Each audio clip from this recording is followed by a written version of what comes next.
As of the release of this video, there's 37 heroes in Overwatch 2, some good, some bad, and some ugly. But someone who seems to blur the line between all three of those categories may appears to be doing a pretty good job of that. Good utility in her wall, a bad or harsh skill curve, and an ugly community perception. Paired with one of the lowest DPS pick rates across all ranks, to say that Mei's a slightly overlooked hero is kind of an understatement. So here's my argument for why Mei is the most underrated hero in the game, and with just a little bit of knowledge and practice, you can end up carrying your lobbies. I'll break this video down into 4 categories, Carson Runquist style: sustain, damage, utility, and versatility. Starting off with the simplest category, sustain.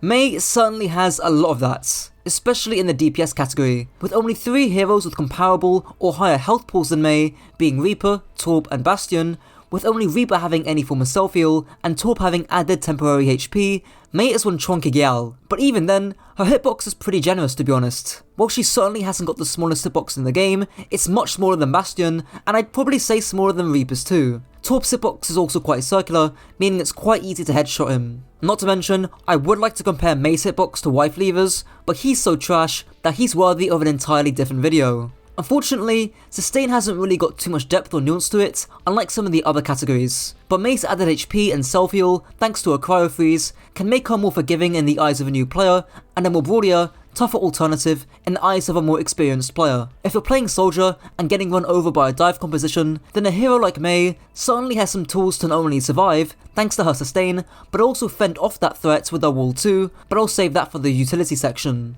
Now onto Mei's damage.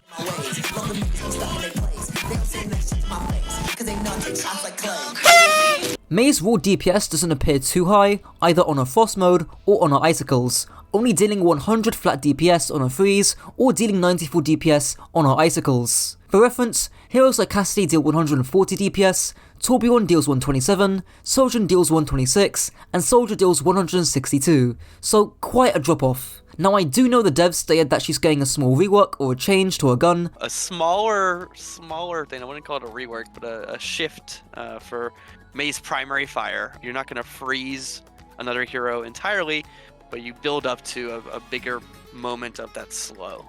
Not too far from now, so I guess that's a tiny tease at least. But if anything, I'd expect it to be a buff and to add to Mei's lethality. There's also some things to note about her damage that also add some nuance. First off, her freeze is a beam projectile, meaning it can go through things like Genji deflect, which, as you can imagine, can be quite useful for denying how aggressive a hero like Genji can be. Secondly, her frost also applies a slowing effect, meaning you can actually deal more damage over time if an enemy is trying to escape, since they're in your LOS for longer, and that also means your teammates have an easier time dealing damage onto that very same target. Thirdly, her icicles have no fall off. I'm sure you've all experienced landing those satisfying dinks from range, which can one-shot a tracer or finish off a target who isn't at full HP, who are cocky enough to duel you from range. Speaking of one-shotting tracer, the final quirk with your icicles are the breakpoints. You see, Torb and Cassidy both deal 70 damage on a single shot, meaning you need 3 shots to kill a tracer, but with Mei, landing those shots are less stressful. You always have that one-shot potential, negating Tracer's recall entirely,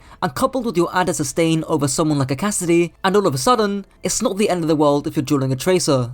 So whilst you may not have that consistent DPS over your hitscan counterparts, especially considering that your utility is where the majority of your value's at, you can certainly pack a punch with Mei, especially if you know what you're doing. Combine all of the above together, and you can pull off something that your average Cassidy player wish they could do. Set up for the side of the range. Oh, whoa! One is just plus forwarding.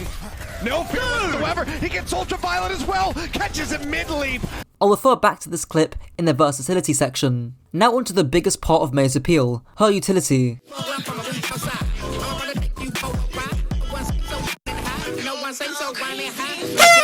And I'm gonna go as far to say that Mei's utility is the best in the DPS category. Symmetra probably comes in at a close second. For those who've watched my Mei guides, you'll know the literal dozen or so uses you can do with a simple wall. You'll see a variety of these uses dispersed throughout the gameplay, but this is what makes Mei either a team-based hero, especially if you're running a broader composition, or that this is what allows you to get that individual value by being creative with your wall. If we look at Pro League last year, and how one of the best Meis in the world, Backbone, uses his wall, most of his walls are actually to cut off LOS. This wall here, for example, cuts off the LOS Twilight has onto the dive. This does one of two things. It prevents Twilight from being able to land nades and sleep darts, and it prevents Twilight from healing Muse if he ever gets low. However, his next wall is in the exact same place, yet for completely different use, to cut off a retreat. In this example, his wall cuts off the retreat from Muse and Hisu on the Sombra, which allows Hardy to force out Hisu's Translocator, helping Spitfire clean up.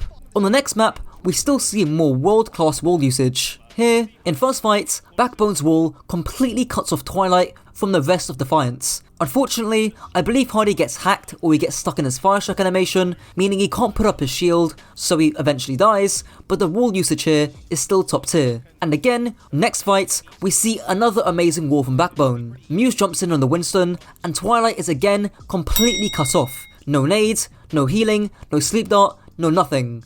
And as a result, the Spitfire are free to clean up Muse without having to worry about getting naded by Twilight. So that was against a pure dive and against Ana. What about in dive brawl hybrids? Again, Backbone is still finding key walls, cutting off retreats, as well as isolating squishy targets. This wall onto the Sojourn blocks her power slide, and with Hardy timing his aggression in sync with Mei's wall, this results in Sojourn dying. Well, what about the Ryan vs Ryan mirror? Well, to nobody's surprise, the fundamentals with wall still remain the same, splitting off certain heroes temporarily to play much more aggressively and take on a 5v3 or however many players you split off. For example, here on Colosseo, Backbone lands a wall that cuts off the Soldier and Baptiste from the core. Unfortunately, Rain's wall doesn't do that, and as a result, the Rain have their cooldowns forced early, and Spitfire push the advantage with the wall. Sparker being on this crazy angle too also helps quite a bit. In the Ryan vs Ramattra matchup, again, it's all about cooldown trades, and not only aggressing if you find a good wall, but retreating if you get a bad wall. Here's a great example of Spitfire doing such. Backbone unfortunately misses his wall, and doesn't split off anyone from the Valiants. However, Nos manages to find more value from his wall, splitting off Backbone, forcing his cryo early. Now the Spitfire are on the back foot, but recognising that they're at a disadvantage, they all back up as one unit, giving the Valiant a tick or two to regain their footing and push back. And as you can see, Backbone uses his wall here to buy the entirety of Spitfire time to regenerate their lost cooldowns. Reinhardt shield, HP, Lucio amp, cryo freeze, etc. And that's also another good use of wall, using it when on the back foot to disrupt the enemy's aggression. If the Valiant had beat or amplification matrix there for example, Backbone could just toss in a wall, buying Spitfire some time to kite back. Keep in mind, Mei is a cyclical or cooldown based hero. That basically means your aggression is tied to your cooldowns. You look for a good wall, you aggress as a team, and then you stabilize afterwards, either using cryo or just playing passive with cover, and then you rinse and repeat. I haven't even gotten into your ultimate yet, which can be used selfishly to secure a kill in combination with your wall, or can be used to zone entire areas of the map or zoning the points. The point is, a good wall and good follow-up can pretty much guarantee a fight win. At the very worst, you force out a bunch of cooldowns and attention, and in the best case scenario, you secure a kill on one, if not more than one target. I highly recommend checking out my Mei guide for a more extensive look on your wall usage. Splitting off heroes and lines of sight, forcing cooldowns, and cutting off retreats are your bread and butter on Mei, but in that video, I touch on the more creative side of your wall. And lastly, Mei's versatility.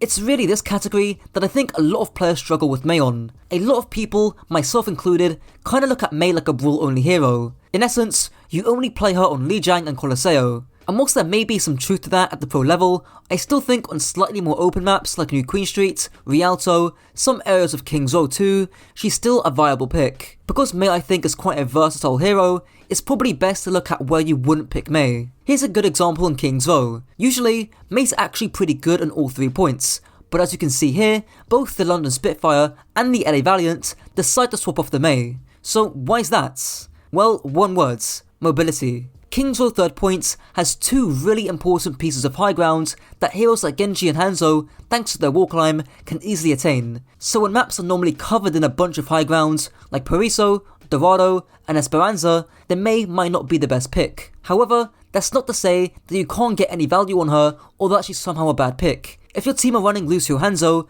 then those 2 heroes can quite comfortably control those high grounds, whilst you and Mei control the space down main. And who's to say that Mei can't reach high grounds anyways? This again links back into a wall, but here, I really think this clip of Backbone showcases the best parts of Mei. First off, the utility in her wall being able to reach high ground that heroes like Soldier and Cassidy just can't do. Secondly, the damage Mei can do too. She's no slouch, especially if you're landing headshots like Backbone. The sustain Mei has as well. Backbone's cryo completely denies the shatter, and as a result, he can exit out any time, continuing to do damage. All three categories perfectly showcased in about 10 seconds. So even on maps where Mei might struggle with high ground, clever pathing and wall usage to help close that distance and or landing vital icicles can help make up for that deficit. So where else would you not want to play Mei? Well, the second major use case is on maps like Junkertown, Circuit Royale, and Havana. Heroes like Widowmaker completely outrange you, so this is where if you're adamant on one-tricking Mei here, you need to leverage that utility in wall, either pathing or walling off key sightlines to reach high ground and reduce that range as much as you can. And that's pretty much it for the video. I had quite a bit of fun making this, so if you want to see more videos in this kind of vein,